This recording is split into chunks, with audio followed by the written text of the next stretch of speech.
Hi friends good morning. तो यहाँ एखन बाजुचे बाजी आसुचे 7 तो निहे बाजे आमर इने ना पूरा आज का वर्षा पूरा रात गुटानु होइछे। तो एखन मुई फिर एक्सरसाइज करके जिमी कहूली बेले पूरा ठंडा भी लगुचे आ वर्षा भी करुचे। तो मुझे भावुचे आज नहीं जाए पूरा रेडी तो हो जाइए देखो रेट अफ हो जाइए।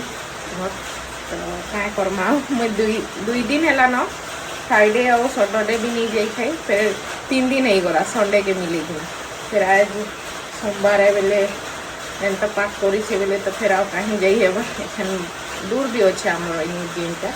तो मुझे देखो केनता वर्षा होचे रात गुटानु बरसुचे देखुन सांग मैंने यहाँ केनता बरसुचे पूरा एखन भी बरसुचे जना नहीं पड़बार किंतु आमर ई जेन अच्छे आजबेस्टर ये जगह ने आवाज सब होचे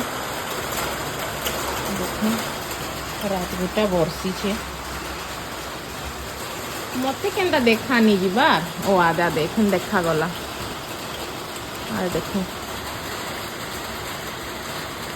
आ एंता शीत दिने वर्षा संगे संगे ठंडा बेल के तो बाहर के जाई नहीं है।